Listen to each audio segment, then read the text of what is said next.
We're all still dealing with and maybe reeling from the results of the presidential election almost a month ago.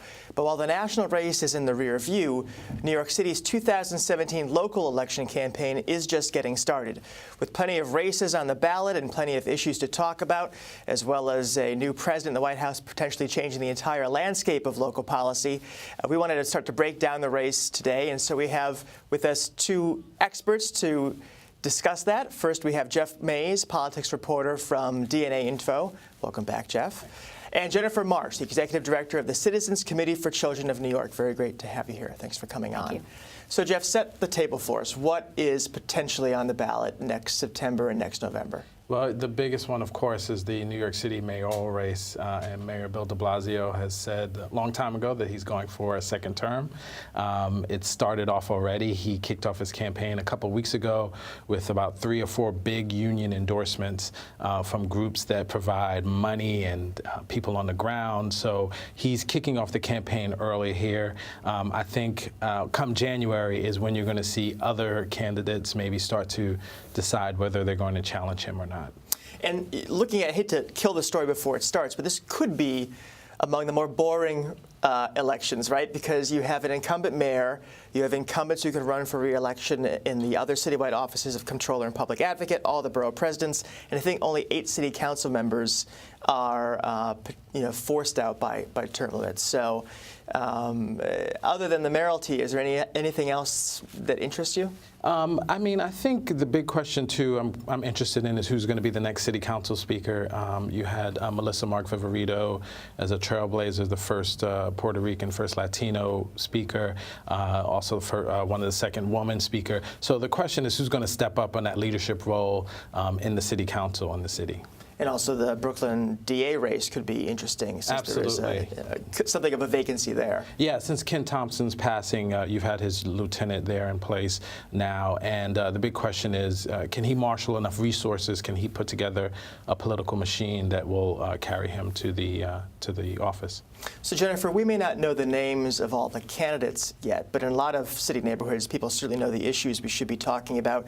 And CCC is tomorrow releasing a report that itemizes those and talks about how big an issue they are in different neighborhoods. Talk about the study you guys are releasing and some of the issues it teases up for us. So tomorrow we're releasing a new edition of the Community Risk Ranking, and what it does is it basically takes government administrative data and it allows us to map where risk to child well-being concentrate across the city in the 59 community districts. And what it demonstrates is that there's been significant progress across a whole host of areas, whether we're looking at infant mortality, access to early education, improvements in median income, high school graduation rates citywide, but it also demonstrates that in Upper Manhattan, North Central Brooklyn, and the South Bronx, children and families really have profound barriers to their well-being that we would hope the next administration, whether it's de Blasio's administration or someone else, really begins to think about how do we tackle those issues. When we talk about progress, are we talking about over the time that Mayor de Blasio has been in office or over a broader period of time? Over a much broader period of time, but we do know that for example, the expansion of universal pre-K brought early education to greater numbers of children. Universal lunch for middle schoolers brought free lunch to greater numbers of children. We have 110,000 kids benefiting from after school in the middle school grades. So we have seen progress in different areas. And now the issue really is how do we actually take what works and bring it to scale and also begin to do things differently for particularly young children so that we can turn disparities around. You mentioned Central Brooklyn, and indeed among the neighborhoods that your report classifies as the highest risk, East New York and Brownsville are there. But looking at economic security, one of the interesting and disturbing cases is Coney Island, where you have a very severe increase in the incidence of child poverty and in children who are in, I think you call it like instably employed households. I think that's almost doubled. Do we have any idea what's going on in Coney Island? Yeah, well, we know that fewer parents are actually working full time, and that is impacting income overall. So while you see a bottoming out of household incomes in Coney Island, you need to think about what are we doing to make sure not only that parents reattach to the labor market, but make sure that kids have access to things that help people remain gainfully employed. Childcare in particular. Jeff, we have an incumbent mayor that is the main race. When you have an incumbent, it often is simply a referendum on them. How do you think issues like this are going to fit into coverage, into what candidates talk about? Will this be an issue-focused race or a personality-driven one? Well, that's a great question. I think it's interesting because Mayor de Blasio ran on a campaign originally in 2013 of addressing income inequality and inequality in general in the city. And so he's done several things that have helped move that along, such as universal pre-K. He's pushed for the $15 minimum wage effort. He was a leading proponent of that, so that's been successful. And so I think now you've seen candidates, potential candidates, especially Comptroller Scott Stringer, raising issues about whether the mayor has actually done enough to address the issue of inequality in the city. So, for example, one of the big issues that Stringer has raised is about minority women in business enterprise contracts, whether the mayor has done enough to address that issue, because when you have more minority women-owned businesses, they tend to hire more women and minority, and some of the sort of people that you were just referencing who need good jobs. There's talk about the child welfare system. There's been two very significant deaths recently, Zymir Perkins and Jameer Jordan, a young boy, just also passed away today. So that's another issue of inequality. You know, they're both children of color. So, yeah, it is going to be a referendum on, I believe, on whether the mayor has done enough to address inequality in this Tale of Two Cities that he used as his campaign slogan. And housing, a big part of his policy platform and his agenda as a candidate. Some of the findings in your report, which comes out tomorrow and people can find, I'm assuming, on your website, which is www.cccnewyork.org. Excellent.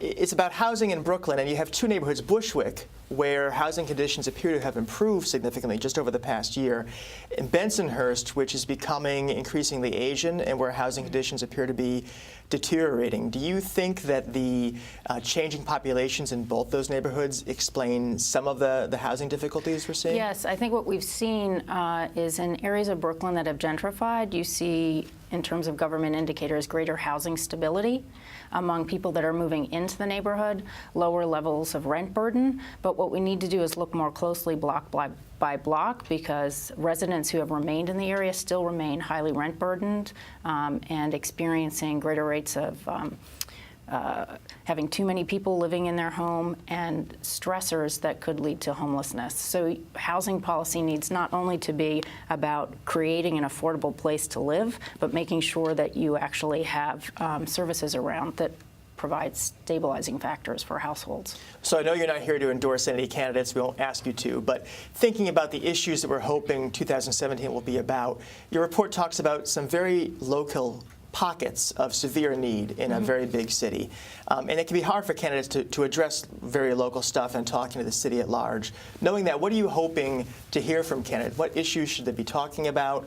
How would you hope that the race is framed in terms of the most pressing needs for the city?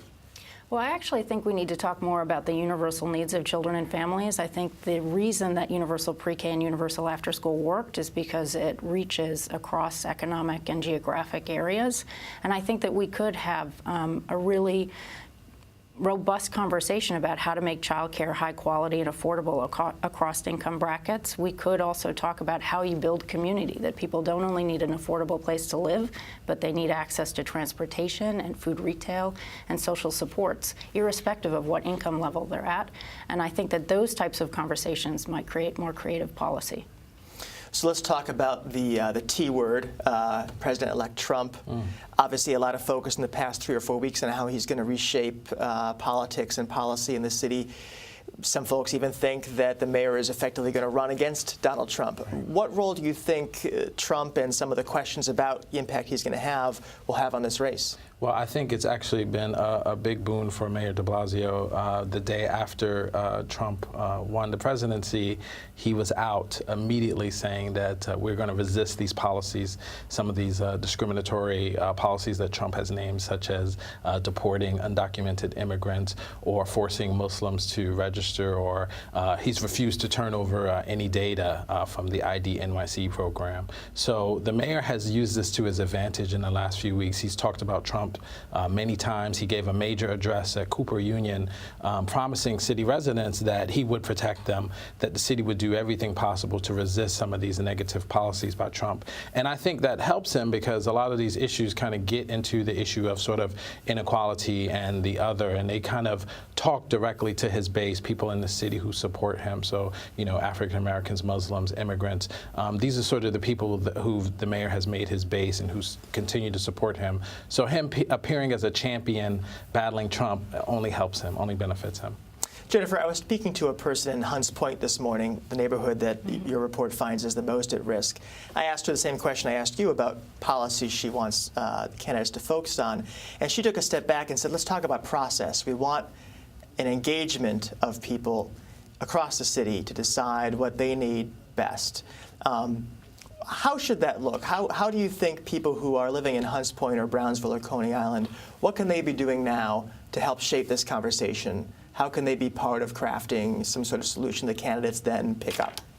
Well, I think that's one of the reasons why we try to release government data in a user-friendly way. We want to see people really civically involved, both engaging their local council member as well as their state representatives and federal representatives, making the case for the things that they know on the ground they need. So, Jeff, we're 11 months out or so. You and I will be doing stories about this election. Some of them will be forced on us. Some will kind of plan ahead. How are you going to cover this race? Have you thought about sort of your strategy as a journalist? Yeah, I think we have to go back and look at some of these promises that the mayor has made, everything from affordable housing to improve community police relations, and see what sort of progress he has made on these efforts. I mean, right now, the mayor has this plan to produce and preserve 200,000 units of affordable housing. There's been concern from some in the community that the units aren't affordable enough. He's promised changes in the relationship between police and community and end to stop and frisk. Well, stop and frisk is down 97% from its height, but also you still have Black and Latino men largely being the ones who are stopped and largely being innocent of any crime. So it's going to be a look at these promises that the mayor have made and have they actually come to any sort of fruition, what's been the real effect on people's lives from housing to policing to homelessness. Just last quick question. Transparency is an issue he's been hit pretty hard on. Do you think that resonates with the public, or is that something just people like you and I care about? You know, I think it's the media talks about it more than the public might actually care about it. But I think it's a very important issue because the mayor has promised to be the most transparent mayor in history. And with some of these emails from people, his advisors and consultants that he's kind of refused to release, it kind of raises some issues of whether he's actually fulfilled that promise, whether he's been as open as he has said he would. And, you know, it makes people wonder, well, what's in the emails? You know, why don't you want to release the emails? What are you talking about with these individuals that should be kept from the public view? So I definitely think it's an issue that his opponents, whoever they may be, are definitely going to bring to the forefront during the election. Jennifer, can you characterize what it's been like to get data from or deal with this administration? Has it generally been easy? Has it been better or worse compared to what came before? I think it's, you know, we've done okay, but we've got a history of 20 years of collecting the data, so the agencies have a relationship with us. I think that there's always more data we would like to collect to get at greater specificity about the demographic profile of homeless families, for example, and to do deeper analysis in different communities that are facing risks. It's a challenge. There's a lot of data out there. A lot of data and a lot of challenges. Thank you both for coming on to talk about them both. I'm sure we'll have you, as the race goes on, return and update us. Thank you.